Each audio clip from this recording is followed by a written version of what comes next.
Hey friends, this is Marilyn from tarotclarity.com, and today I'm going to be featuring a deck that I just received in yesterday's mail, the Tarocchino Al Soldato, which is I think it's the latest deck from the ancient soul or Anima Antiqua decks put out by Lo Scarabeo.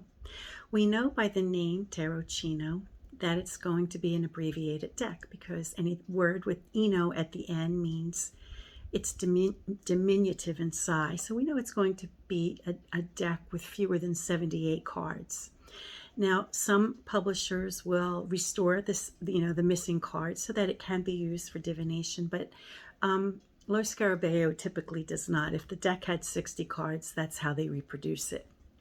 We also know that by the date in Bologna, 1750, that more than likely when we review this deck, I haven't looked at it yet, there will be 4 Moors in place of the cards numbered 2 through 5, because for political reasons in that area of Italy, it became sketchy to identify religious and secular leaders and whatever their power in numeric value might have implied.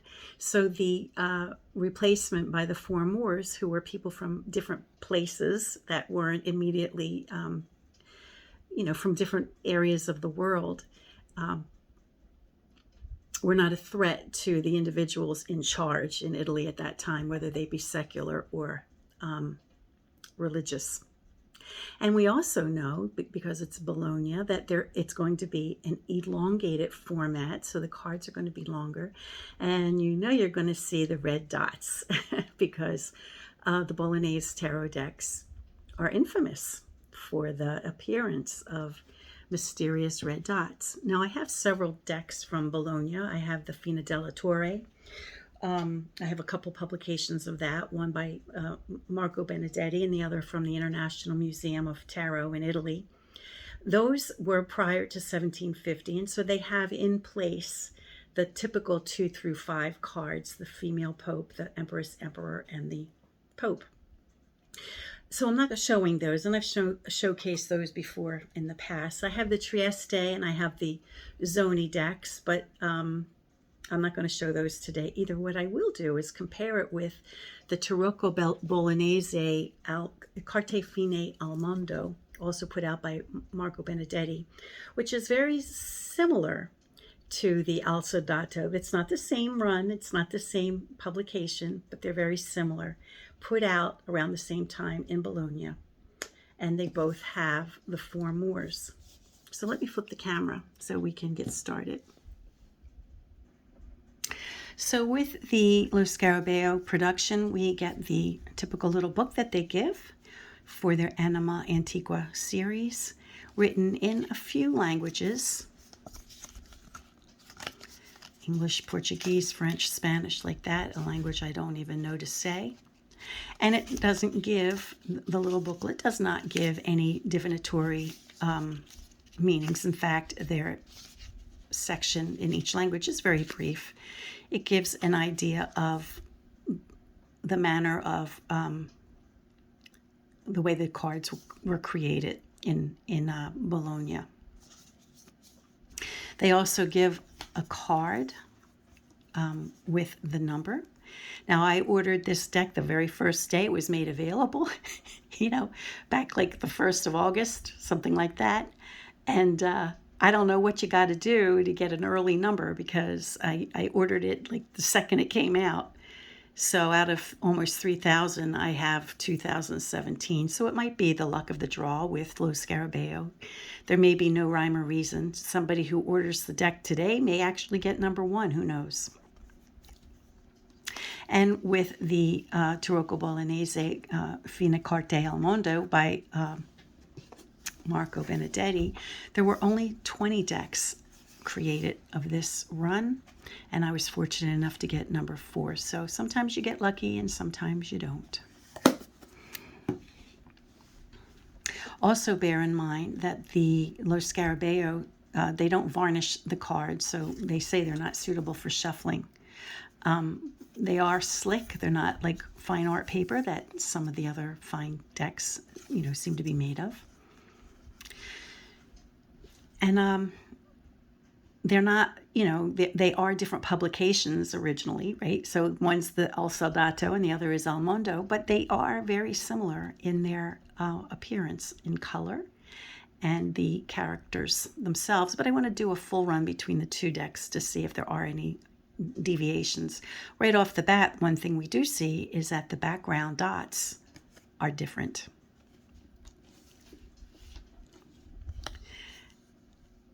And here is a tradition of the Fool being a music maker. We see that in some Italian decks. Is the Fool is sometimes a noise maker. So he varies. And the backs, of course, because they're different, historic decks, they have different backs.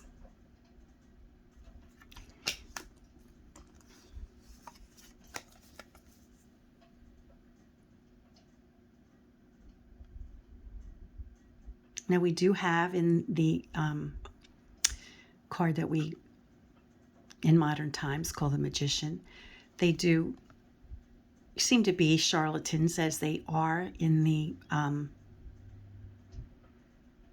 TDM decks.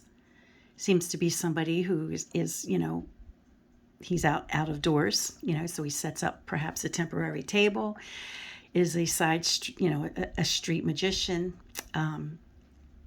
packs up his wares and takes off.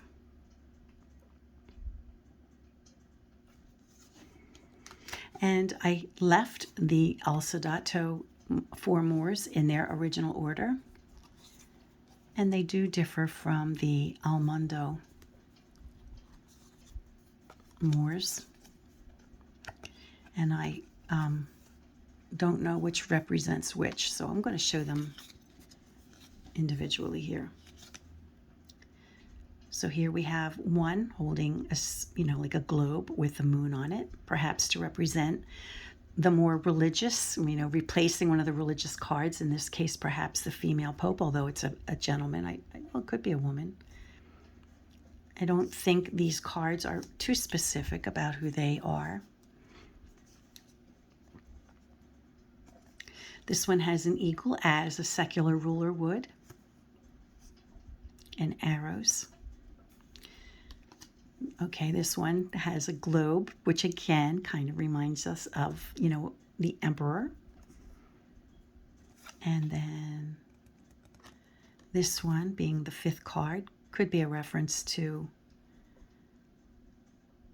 the more religious. There is the sun, so perhaps the moon and the sun, although I think there were suns in the corners of the other decks, so I don't really know if they were trying to reference secular or religious here. And these 4 I'll show, because I'll show them like I did the other deck, because I don't know if I have them in the correct order. But we have the moon here. We have arrows. We have a bow. And then we have a sun on a scepter. So these 2, I think I probably correctly have in place of the religious cards, and these 2 probably representing the secular, even though it's a very subtle thing. Now, the reason I don't have them in the correct order is because I don't know the correct order, because I've shuffled this deck and I've used it many times. And so I don't really know the order.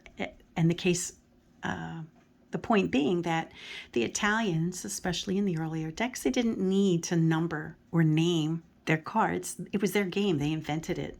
So they readily identified what sequence of order they wanted to play. It may have varied from region to region, which could have been another reason why they didn't necessarily number the cards, because maybe one region wanted to play 11 as the 9th, value, most valuable or whatever. They may have changed the sequence according to region. So it was probably more handy not to number them. But even if they all played universally the same sequence, they knew what it was and they knew what the cards represented. So there was no need to name or number the cards. I imagine as the deck emigrated to countries like, France and Switzerland or whatever, they weren't as familiar with the game. And so they had to, it stands to reason. I mean, I don't read this in a book, but, my common sense tells me it stands to reason that they would have had to number the cards and name the cards to, a culture or a society that was just not familiar with the sequence of the cards or what they represented.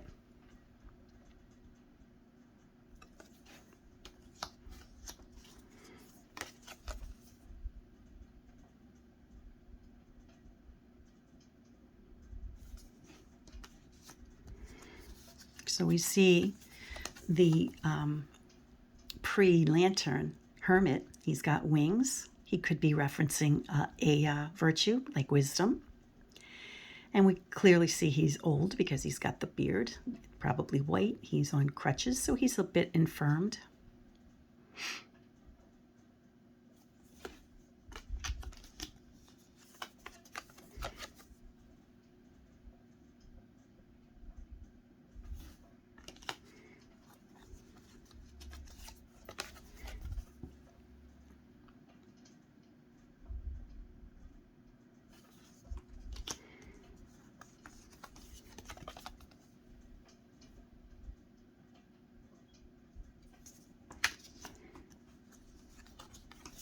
I always think that the death card of the Bolognese decks always look so festive, like, the Pied Piper taking you to your doom. It's like, follow me, there's a party going on,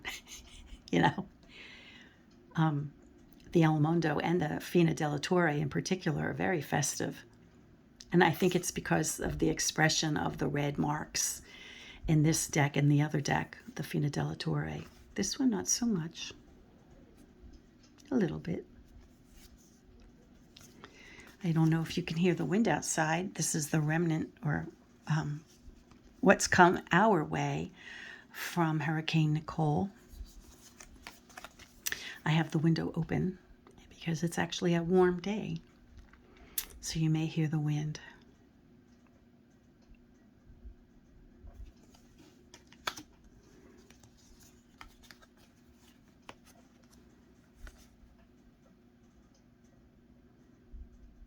So we have a little bit like a little bit of a Krampus look here, right? He's got the, I guess, bird feet, the long tongue, the wings like a bat, which are typical. His pitchfork.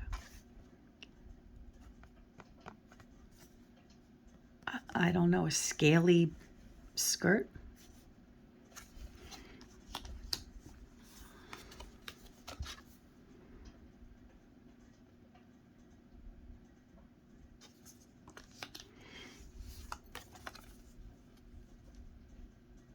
And you see in the decks in Italy, they differ in the star card, in the moon card, and the sun card. Now in the sun card, you see the woman, with her thread work. And just the deck that I showed the other day, the one by Artisan Tarot I'm drawing a blank. Let me pull it for a second. The Tarot du Jacques Vieilleville, I forgot. I had a brain blank. That we see this image in the moon card, which could be a case of another country, France, misunderstanding what they're seeing and just using it in the moon card rather than the sun card. But the Italians, invented the game and they put it in place in the sun card. And it makes sense because certainly it would be an activity that you would do during the light of day. However, the threading might have been seen as woman's work, and the moon being associated with womanhood, maybe that was the reason, if it was intentionally changed but it could have also just been a mistake.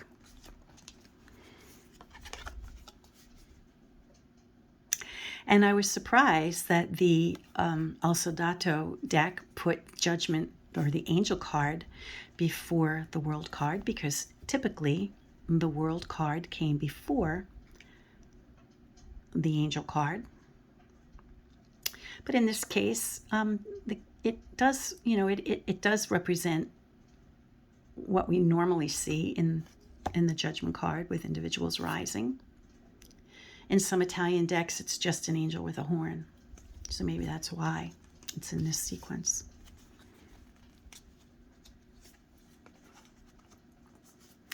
And I always love world cards that are not an individual in a mandala. I just love when they're different. Okay, moving on to the pip cards. We have the Ace.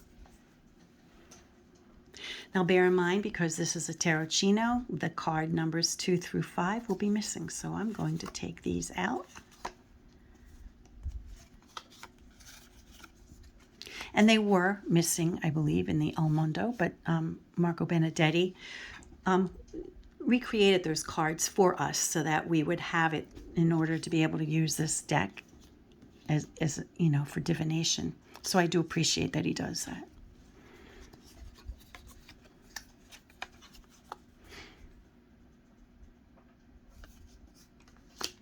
So we see that they retain the same structure format for the ordering of the cups, the placement of the cups.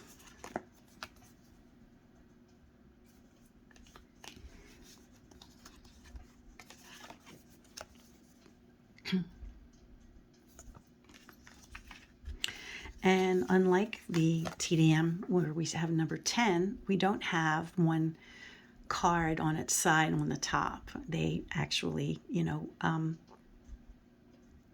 found room to represent all 10 cards upright, and the center 2 of each have potted plant. And you see the tradition of the cups and the coins for the valet, typically the valet in the Italian decks, the cups and coins, which were, I imagine, seen as feminine or passive suits, took the opportunity to represent females in the position of the page or valet. I think they were called maidens. In this way, each court, or at least the suit of the cups and coins, had 2 female representations.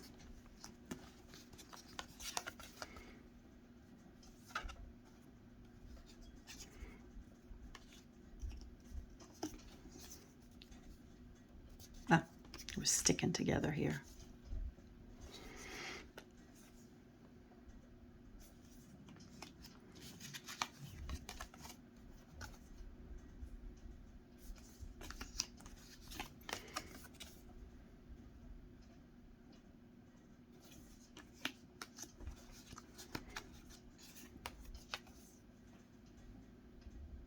And we have the hunt, right? The rabbit and the hare. Excuse me, the hare or the rabbit with the dog.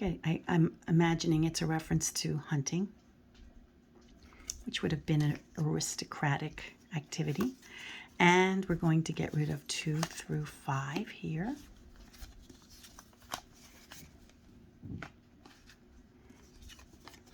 And again, I believe we're going to see that the pattern and the distribution of the cards, the Lo Scarabeo deck is kind of tough to separate, is similar. And we do indeed see the elongated format, as I mentioned before we even looked at the decks, right?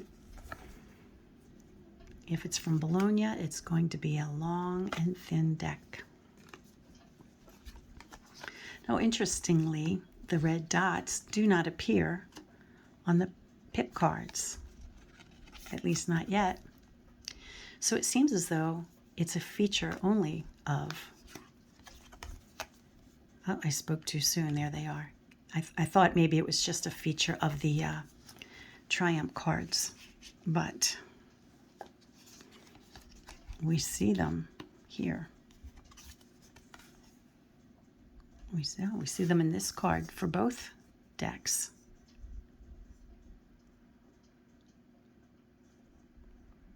Interesting. For the 10 of coins, which is the identifying card too. Sometimes we see it on the 2 of coins, but here it's the 10. Okay, that again, as in the suit of cups, the page or the valet, the lower, the lower sequential of the court cards is a female.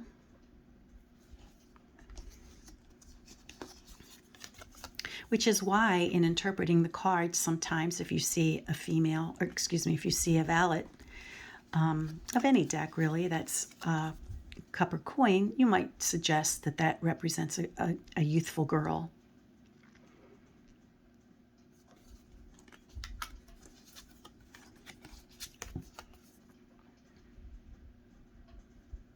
Interesting that they both have the bric-a-brac at the bottom. So, I think it's fair to say that the Bolognese decks really didn't change or, all that much from deck to deck. I mean, there were differences. I mean, the Fina della Torre coming before the 1754 Moors, certainly had differences in that they had the 2 through 5 standard cards, but, the images themselves are pretty much the same. They didn't vary all that much, getting rid of 2 through 5. So bear in mind, if you buy the Lo Scarabeo version, unless you're just willing to use the deck as an abbreviated deck, you're not going to have a full 78 card deck for standard divination purposes.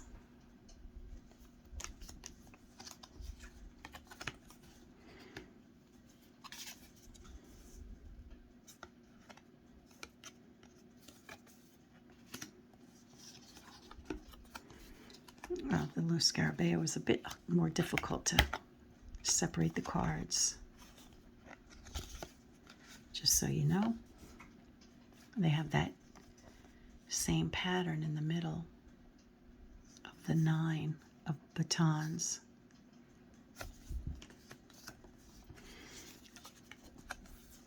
And we frequently see that the 10, rather than having 2 batons laying, to the side, or 5 and 5, we have a vertical and a horizontal.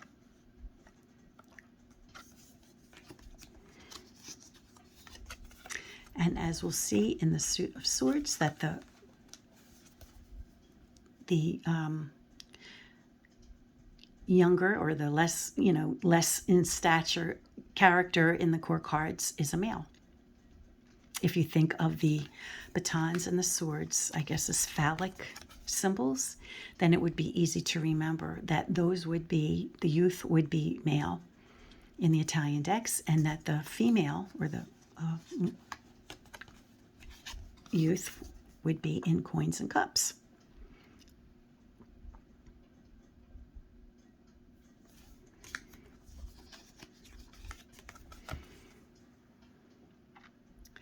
As always, those of you who stick with me to the bitter end of my videos, I so much appreciate you. And I probably should have asked this in the beginning, but I'm still waiting on questions, guys. If you want demonstration readings, you have to give me some questions, right? I don't necessarily want to do interpretations, for real people, but just, questions. If you can think of questions that typically come your way, let me know, and I'll do them. I mean, I might not, get to them immediately because I do other videos in between. But if I get an accumulation of like 4 or 5 different kinds of questions, I'll have interesting questions to use in demonstration videos. So please send me them. And if I don't get them, then I probably won't do a demonstration video again for a little while. So with this one, it looks like the top was cut off a bit. You see? Looks like it was cut off. And that probably was in the original.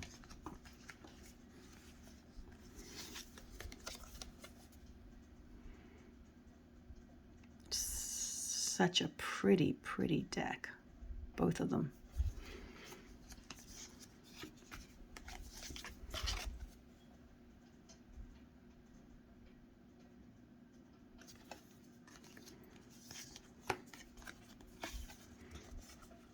Wow.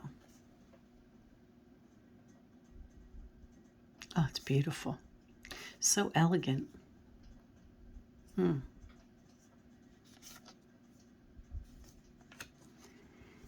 Okay, and the youthful court card is a male.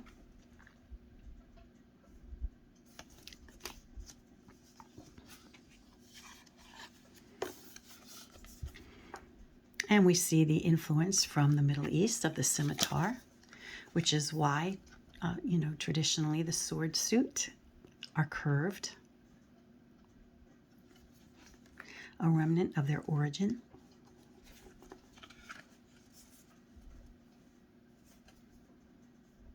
And what do we have here? I guess I got these out of sequence. Oh no, these are the kings. Oh, those look like kings too. Oh no, she's a girl. So there we have it. The Tarocchino Al Soldato, which is specifically what I was intending to showcase today, but I did compare it with another deck.